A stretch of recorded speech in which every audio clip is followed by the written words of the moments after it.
Bonjour Sophie, je suis ravie de t'accueillir pour cette vidéo.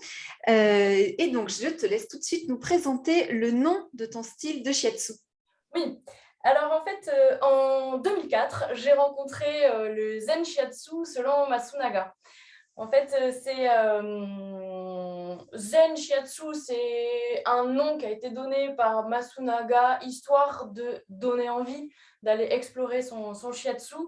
Enfin, en tout cas, moi, j'ai étudié auprès d'un de ses disciples proches, qui est Sasaki Sensei, et qui dit bien que Zen Shiatsu, c'était un nom donné pour le différencier un peu, pour donner envie, pour rappeler le zazen.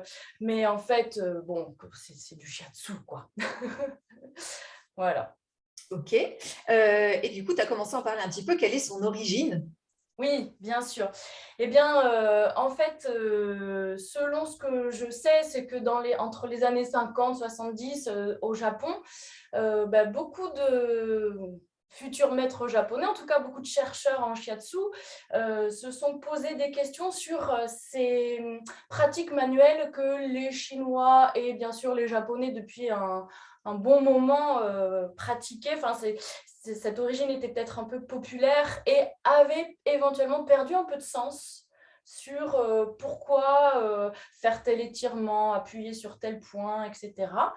Et de fil en aiguille, ils se sont, enfin en tout cas, moi je peux parler de Masunaga que je connais mieux que d'autres, évidemment, a fait tout un travail de recherche en observant sa mère aussi, hein, beaucoup, en allant avec elle auprès de patients pour observer. Et ensuite, il est allé chercher les textes anciens chinois, hein, le Lingshu, le Suwen, pour essayer de décrypter le pourquoi du comment de ces pratiques-là. Et il a vraiment réexhumé, réemployé et redonné beaucoup, beaucoup de sens à toutes ces pressions. On peut dire qu'il a comme réennobli ces pratiques-là. Donc, c'est un grand chercheur, un philosophe, qui est aussi allé chercher la psychologie occidentale.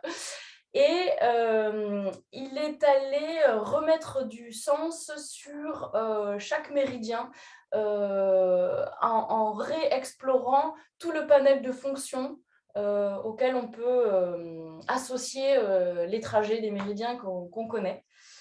J'ai répondu Oui, c'était l'origine. Donc, Ouais, voilà, c'est ça. Ouais, ouais. Thomas Masunaga, c'est lui hein, qui a créé ce style, on peut Qui a dire. créé ce style. Voilà. Oui, voilà, je voulais développer après avoir écrit un bon nombre d'articles et fait des recherches. Il est allé aussi chercher la biologie du moment sur la cellule. Il a vraiment développé tout un travail autour de l'amibe, de son comportement pour essayer de comprendre, en fait, essayer de répondre à cette question existentielle, qu'est-ce que la vie? Et il a monté du coup l'école Yokai à Tokyo. Euh, et Yo, c'est le roi de la médecine. C'est celui qui réussit, ou en tout cas explore et recherche l'origine des symptômes manifestés, puisque l'origine peut être, comme on le sait, dans des lois d'engendrement, de domination, etc. Donc, peut avoir sa source. En tout cas, c'est comment je vais réussir à trouver la source pour chaque personne à ce moment-là qui développe ce symptôme-là. Et surtout, c'est pour ça que c'est le roi de la médecine, faire en sorte que la maladie ou les symptômes gênants ne reviennent pas. Donc, c'est tellement comprendre avec toute son intuition et bien sûr en background les connaissances assez importantes hein, pour faire en sorte que la maladie ne revienne pas. Et CAI, c'est association collégiale en fait hein, de recherche. Voilà. Et donc, il a fait durer comme ça son école un certain nombre d'années. Il a accueilli tout autant des Occidentaux que des Japonais qui étaient en recherche autour du shiatsu qui a pris son essor voilà, dans les années 70-80 au Japon. Et, il a fait, et lui, il est parti en Europe une fois ou deux, et puis sa maladie commençant à se déployer.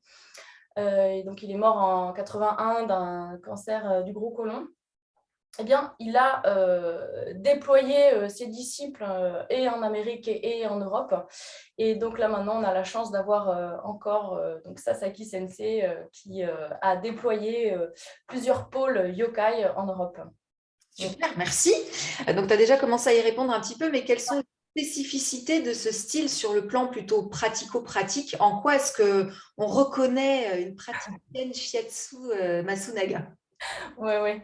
Ouais, ça, c'est, je pense pas du tout un scoop, mais Masunaga, en fait, a basé toute son approche du shiatsu par énormément, énormément de pratiques. Il avait une sensibilité bien développée et il a transmis aussi cette sensibilité à son kai, hein, son association du moment, qui fait qu'il a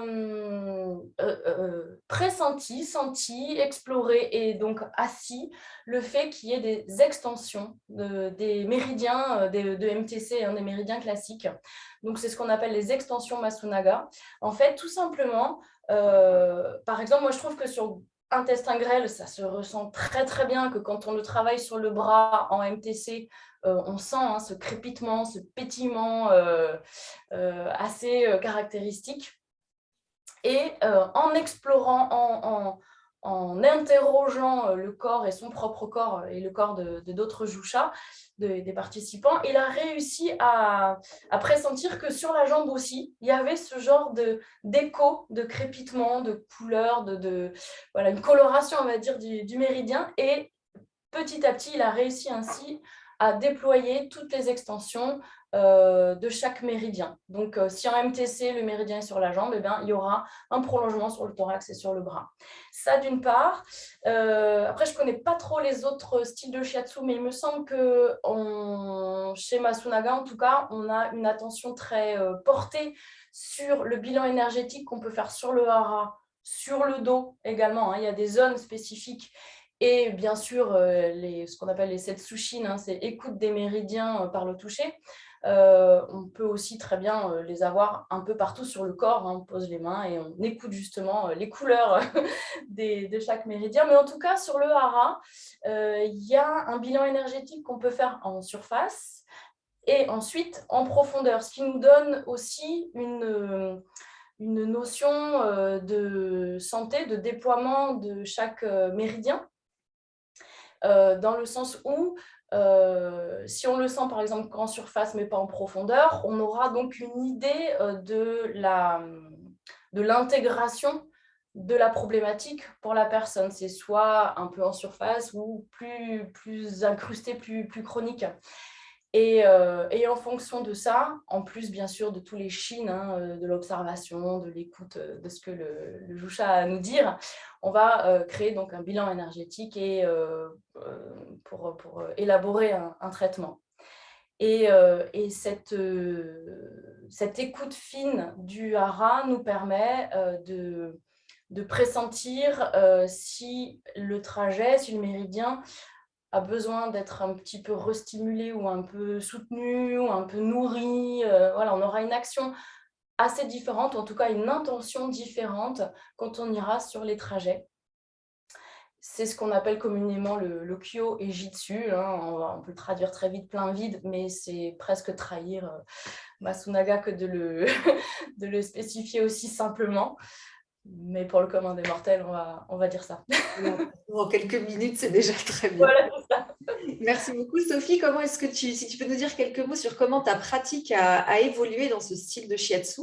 J'ai découvert ce style de shiatsu donc en 2004 grâce à une école qui s'appelait An Kiao, développée à Toulouse par Francis Guéraud, qui lui-même participait, était à Yokai, donc auprès de Thierry Kamaji à Marseille, puis ensuite Sasaki Sensei qui récolte tous les participants, les stagiaires de toutes ces écoles 2 fois par an à la Falaise Verte en Ardèche. Et donc, pendant les 4 premières années, j'ai exploré le shiatsu Masunaga avec tout cet encombrement de « Oh là là, mon Dieu, où passe le méridien? Mais est-ce que les points sont importants ou pas? Mais alors, comment ils sont combinés ensemble ?» je peux dire que mes shiatsu de départ étaient pratiques et en même temps assez réflexifs dans le mental.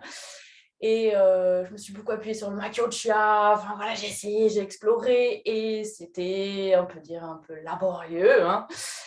Et quand j'ai été certifiée en 2009 et par Anne Kao et par la FFST, pouf, il y a quelque chose qui s'est posé et je me suis dit, ben maintenant, je vais enfin pouvoir commencer. Je vais pouvoir commencer à être libre de rester sur des trajets si j'en ai envie. Je me suis libérée des connaissances pour enfin être beaucoup plus à l'écoute et dans l'accueil de mes ressentis, des images qui pouvaient me traverser, de mes intuitions. Et j'ai replongé directement dans justement le parcours de mon prof, hein, de Francis, auprès de Thierry Kamaji et Sasaki Sensei ensuite. Et là, je me suis absolument régalée parce que j'ai eu un enseignement, pour moi, hein, d'une qualité fabuleuse, avec une dimension aussi très philosophique, très taoïste, très axée sur la compréhension des mouvements de la vie et de comment ça se manifeste. Et c'est comme si j'avais pu enfin les comprendre, mais non plus avec la tête, mais comme on dit, avec tout mon hara. Bon, c'est un peu présomptueux de dire ça, mais en tout cas, je l'ai touché du doigt. Et j'essaye de retrouver cette petite magie à chaque séance que je donne, quoi. Oh, super. Bah, Oui. ça donne envie de revenir tout de suite là sur le futon, de recevoir un shiatsu ou d'en donner. Merci beaucoup, Sophie. Avec grand plaisir. Merci à toi, Fanny. Merci.